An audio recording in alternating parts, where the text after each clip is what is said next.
Oliver Messiaen published his motet O Sacrum Convivium in 1937. The short offertory motet is written for four-part mixed choir or for solo soprano with organ accompaniment. Although the piece has religious connotations, it was never meant to be performed for a service since Messiaen himself believed it to be too difficult to be sung by a children's choir. O Sacrum Convivium is considered one of Messiaen's early works. These compositions, especially when compared to his later ones, which show his more mature style, receive less theoretical attention despite their significance in Messiaen's stylistic development. Even though O Sacrum Convivium was composed when he was just 29 years old, it shows glimpses of Messiaen's more mature style. Although Messiaen himself has claimed it to be less representative of his musical language than some of his later works, O Sacrum Convivium still applies many of his and other 20th century techniques. In this paper, I analyzed Messiaen's motet, focusing on dimensions of meter, pitch, and form. Before discussing the music, let us first read the text of the motet. The well-known liturgical text by St. Thomas Aquinas reads in English, O sacred banquet in which Christ is consumed, the memory of his passion is recalled. The mind is filled with grace, and an assurance of future glory is given to us. Alleluia. The original Latin prose honors the Blessed Sacrament, and is often included as an antiphon to the Magnificat in the Vespers of the liturgical office of the Feast of Corpus Christi. Before I begin my analysis, I note that I will be using Messiaen's included organ reduction rather than the SATB score for most of my examples. This is purely to save space on my slides. First, let us listen to the opening four measures of the piece without the score. As you listen to this short excerpt, try to determine the meter of the motet.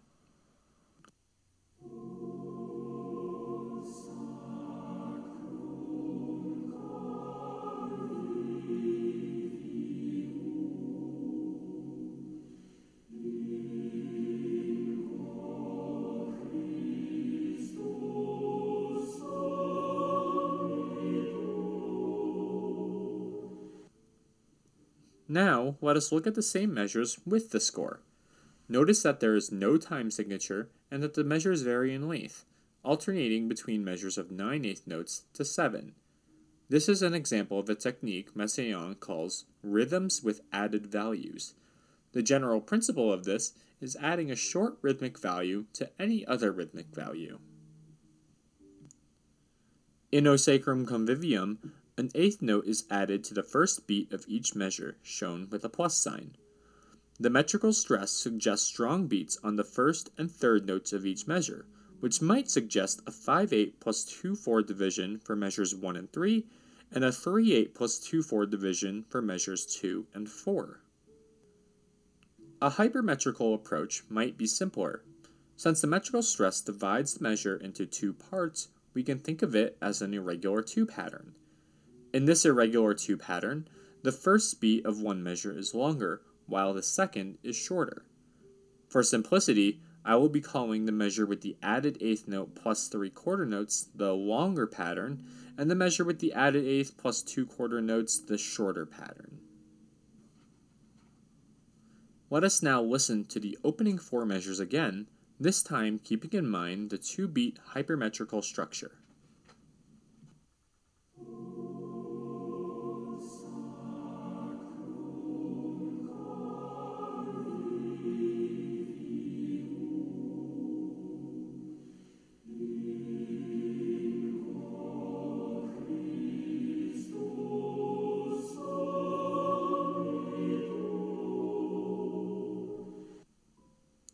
Throughout the piece, we see alterations between the longer and shorter patterns. Messiaen occasionally breaks from this repetition, such as in measures 11 through 12 and measures 13 through 14. In measures 11 through 12, we see two consecutive longer patterns, while in measures 13 through 14, we see a shorter pattern followed by a shorter pattern. The shorter pattern consists of a dotted quarter note followed by a quarter note, totaling 5/8 notes, and can still be felt with the hypermetrical 2 feel. This deviation from the altering long-short patterns occurs at the cadences in both the A and A' sections. Measures 13 through 14 are at the end of the A section near the cadence. Regardless of the meter changes, the hypermetrical 2 feel continues throughout. Finally, the cadence in measure 12 is a held note of a 12/8 note duration.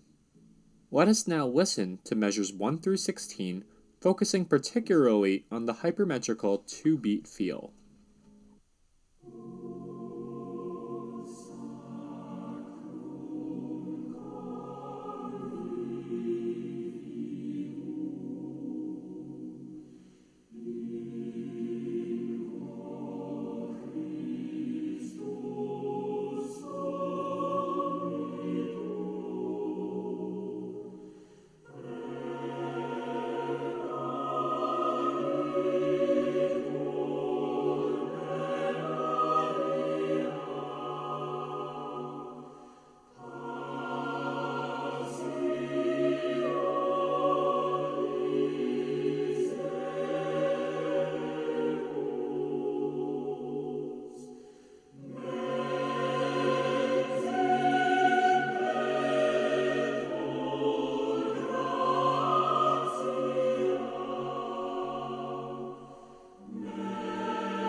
At the point of a traditional Western classical cadence, there is typically a speeding up of the harmonic and surface rhythm.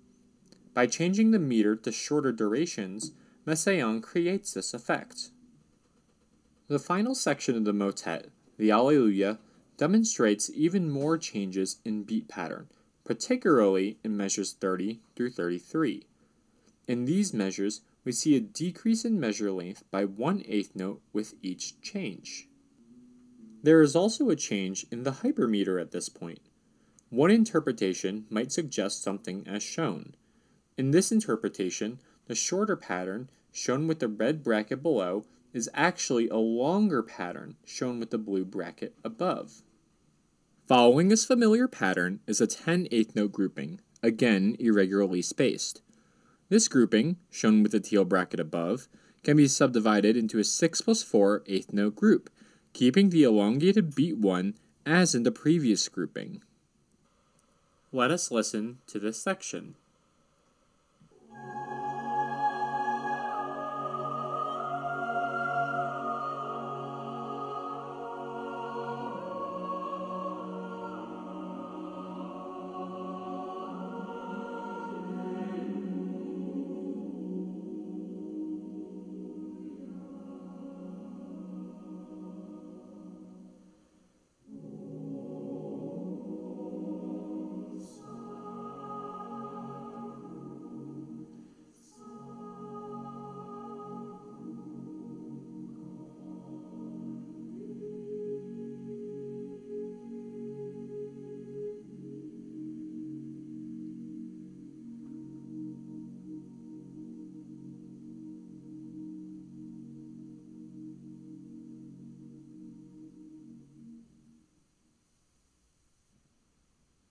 Messiaen's O sacrum convivium is loosely in F sharp major.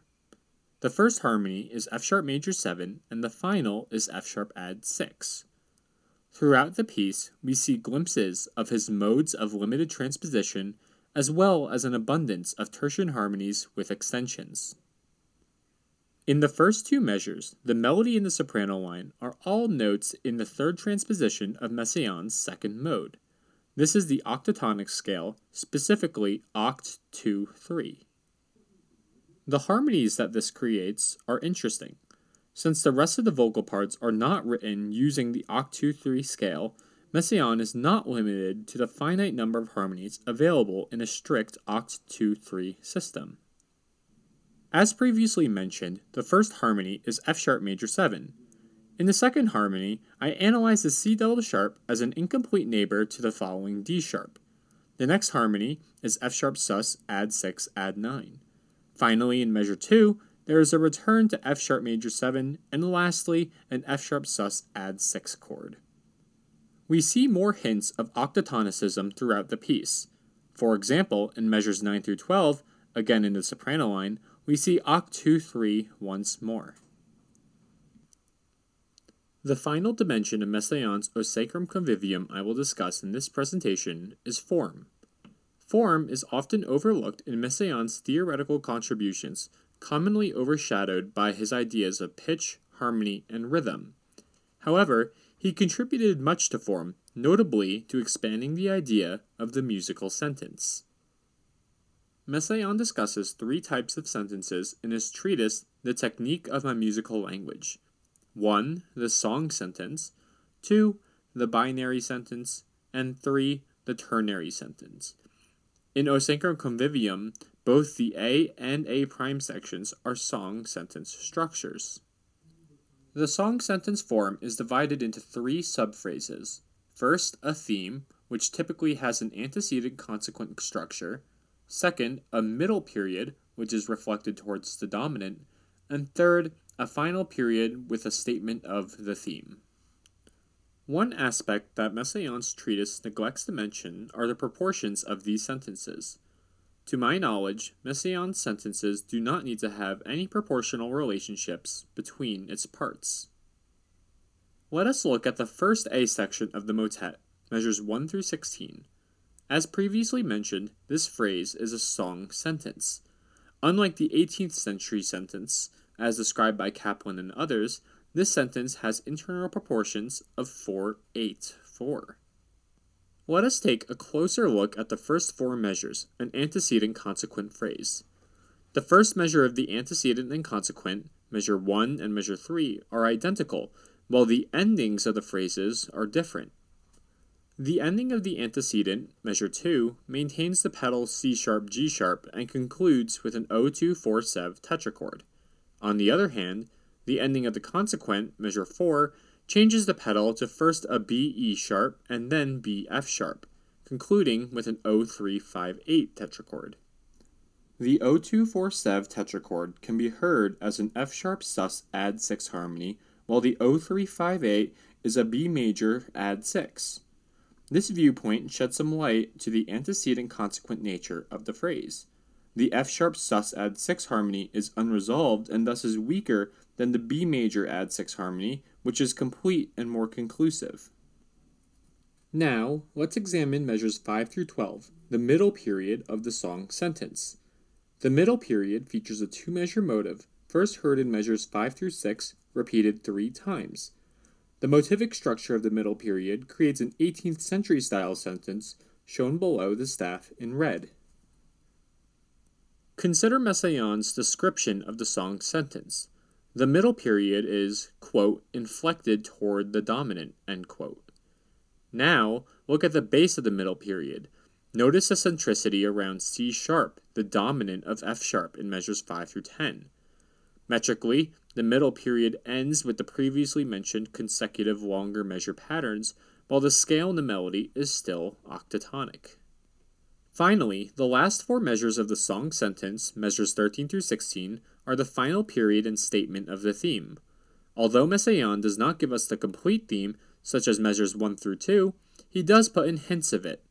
The melody of the final 4 measures moves from F to D, pitch classes 5 to 2, the same pitch classes that the motet opens with.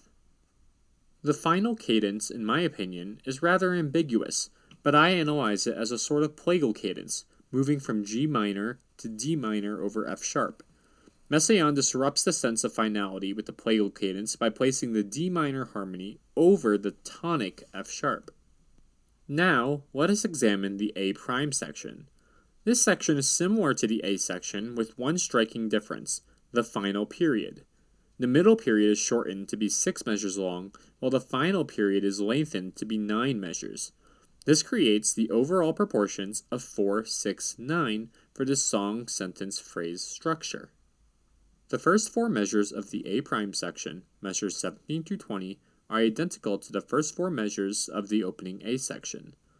These measures feature the antecedent consequent structure, which is reinforced by the harmony F sharp sus add 6 at the end of the antecedent and B major add 6 at the end of the consequent. In the 6-measure middle period, we see again an inflection towards the dominant in the bass voice. We can see a deviation from the long-short pattern in the first two measures of the period, where there are two consecutive longer patterns. In the opening A section, Messiaen placed this irregularity at the end of the phrase, rather than the beginning like it is here. Following this irregularity is a return to the normal long-short metrical pattern. The middle period of the A prime section is also the climax of the piece, both in dynamics and in register. There is a crescendo, the only one in the entire piece, in measures 21 through 22, leading to measure 23, marked forte. At the forte, there is also the highest point registrally. Following, there is a descent both in register and dynamics, leading to the final period in measure 27, marked piano.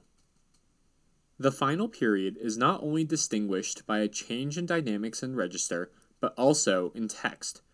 At this point of the motet, the singers are all singing the final Alleluia before one last statement of O sacrum convivium. Before some concluding thoughts, let us listen to the entire piece from start to finish.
In my presentation, I analyzed Messiaen's O Sacrum Convivium, focusing particularly on meter, pitch, and form.